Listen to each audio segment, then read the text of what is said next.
Roses are red, violets are blue. Flabébé is the best. Now you have to say it too. Hurry.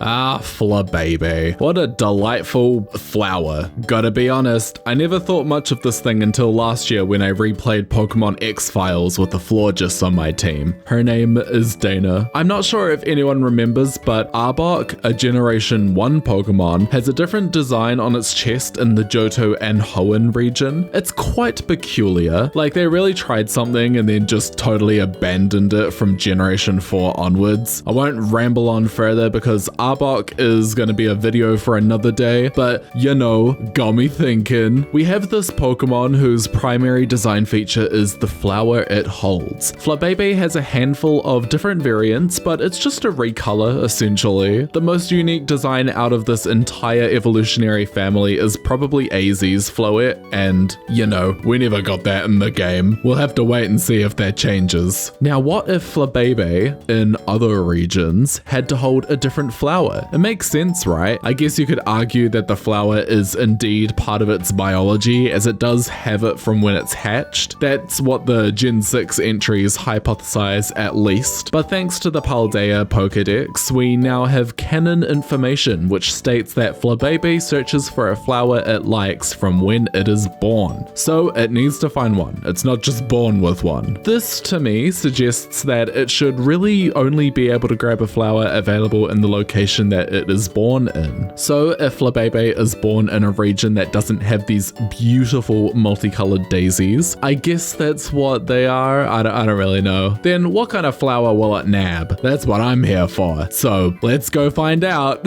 First up is a Kanto Flabébé. As you might already be able to tell, I am making this Flabébé hold its very own tulip. Or maybe you didn't know that. To be honest, I don't blame you. My tulip looks like dog shit. Okay, starting over. A true Kaifa Fakemon trope. If I ever get a TV tropes page, then please call this one Attempt 2.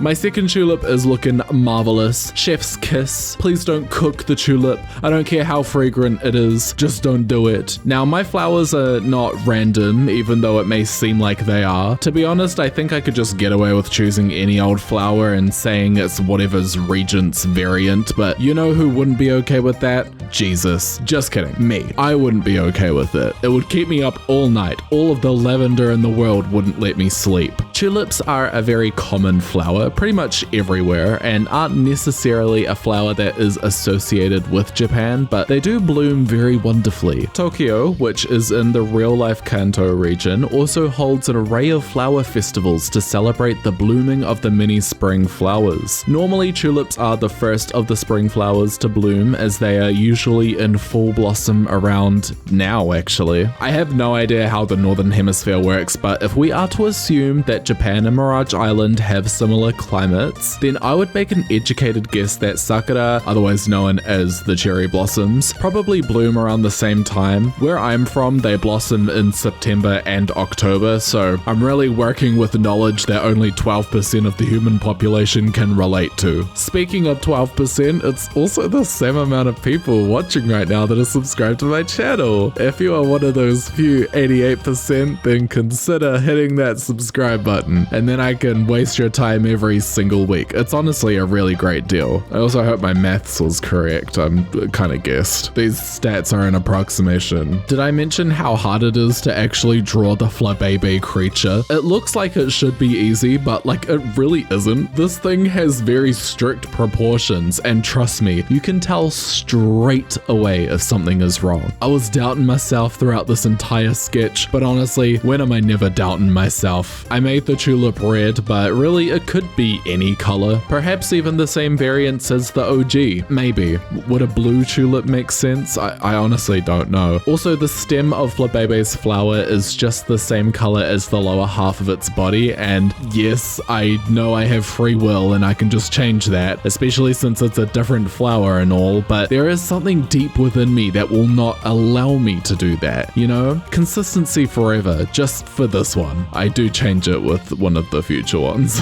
All Alrighty, it is Johto time. When I see Kanto, I think of it as Japan through an urban lens. Every town and city seems a lot more modernized and contemporary, and there isn't a whole lot of the traditional Japanese-inspired architecture that you see in Johto. In Johto, I feel the complete opposite way. It feels way less contemporary despite there still being a sprawling metropolis with even a rail network. It also feels a lot more blended in with nature, and the towns seem to blend seamlessly with the roots. I really prefer it because this is what my country is like. We're very underdeveloped in Mirage Island. But yeah, because of that shift in tone, I really did feel a lot more personally attached to this region, so I like it more than Kanto, 100%. Another common flower in Japan and in the Kansai region, which Johto is based on, is the cherry blossom. It's also a flower that is very abundant in Mirage Island, which is New Zealand, by the way. I know some of you guys are just pulling out your hair trying to figure out where I'm from.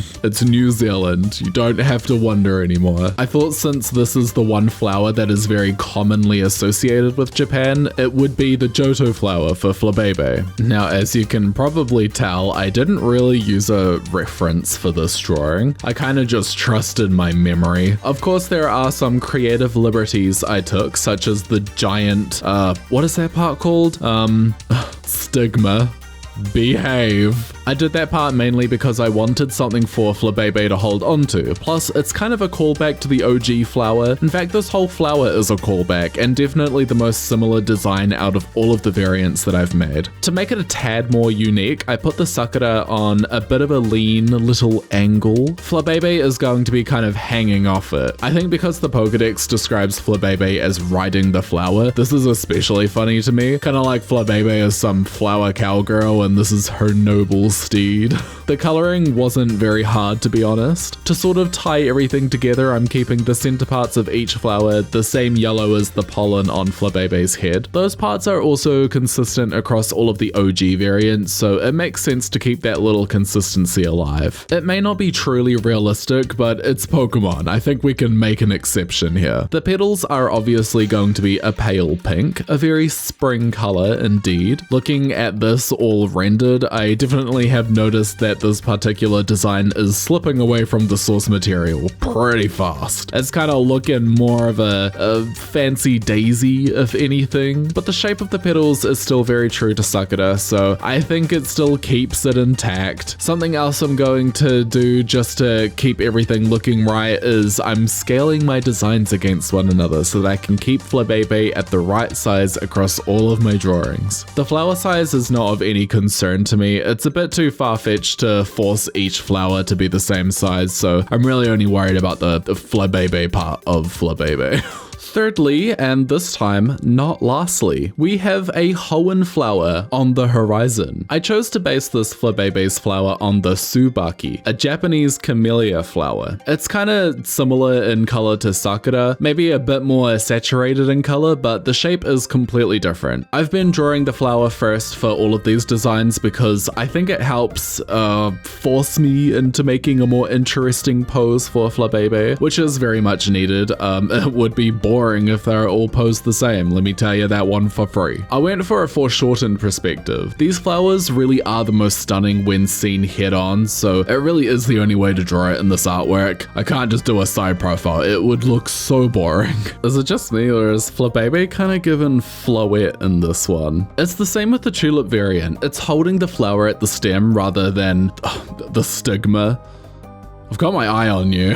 I imagine that Flabébé rides this flower kind of like a boat. Like it just sits on top of it and then turns the propellers on out back to move forward. Almost like a magic carpet kind of thing going on. I actually forgot to explain my reasonings for using Tsubaki.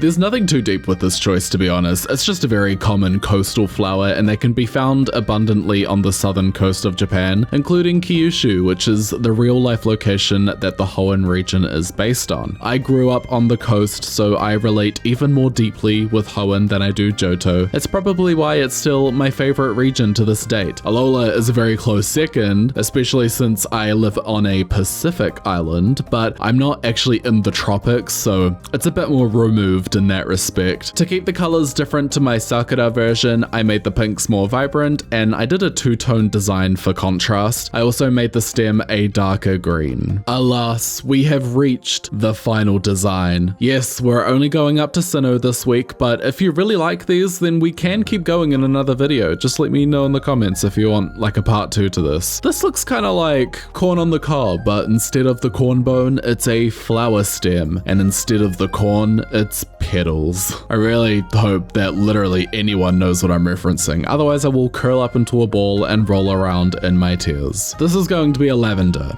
a very nice chill flower, if I may say so myself. Now, if you know anything about Sinnoh, then you'll know that there is this very special town, Floroma Town, which has acres and acres and acres of blossoming flowers. This location is almost definitely based on the real-life Furano flower fields in Hokkaido, Sinnoh, Japan. These flower fields are known for their lavenders. This is another flower that Flabébé will hold from the stem. In fact, the sakura is the only one that it doesn't hold from the stem.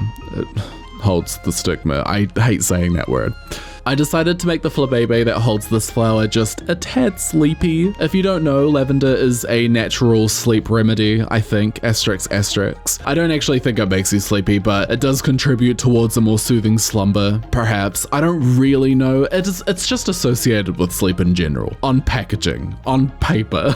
Not a herbologist, it's not a thing, oh my god. When I was looking at my design zoomed out, it didn't really look right. It doesn't make sense that such a top-heavy flower just stands up so straight, especially if Flabébé is soaring through the air with it. It would have to move around, surely. So I tilted it just a bit and redrew the stem so that it was a lot more flexible. This also helps the artwork in general. It gives the entire scene a bit more movement. It's more natural. Coloring in Flabébé is the same as the other three, nothing super groundbreaking. Perhaps I could have changed up Flabébé's colors too, but I think it's best to have the focus mainly on the flowers, and then if I decide to change the colors of Flabébé, then I can just do that at a later date. Anyways, with all that said and done, it is time to take a look at our Flabébé from around the world. First up, we have Flabébé from Kanto. This Flabébé rides an Akai Tulip, otherwise known as a red tulip. This variant of Flabébé gains the grass type and has the seed sower ability. Next, it is Flabébé from Johto. This Flabébé rides a sakura, otherwise known as a cherry blossom. This variant of Flabébé gains the ice type and has the refrigerate ability. Sounds like a weird choice of typing, but my logic is that sakura often bloom right out of winter, and from what I've witnessed, personally, with my eyes, they survive a couple of spring frosts before the cold weather fully subsides, so, you know, they're strong flowers, they know how to handle their ice. Moving on, it is Flabébé from Hoenn. This Flabébé rides a Tsubaki, otherwise known as a camellia. This variant of Flabébé gains the water type and has the water veil ability. And finally, we have Flabébé from Sinnoh. This variant of Flabébé rides a lavender, otherwise known as a lavender. This variant of Flabébé gains the poison type and has a brand new ability called Sweet Dreams. With this ability, Flabébé replenishes the HP of any sleeping Pokemon on the battlefield with each turn. And that's that. Our 4 flower pals blossomed from the thought in my brain. What did you think? Please let me know in the comments below. Thank you so much for watching my video. Please subscribe to my channel. I upload new videos every single fakemon Friday or Saturday if you live in Mirage Island, just like me. New Zealand. Achoo!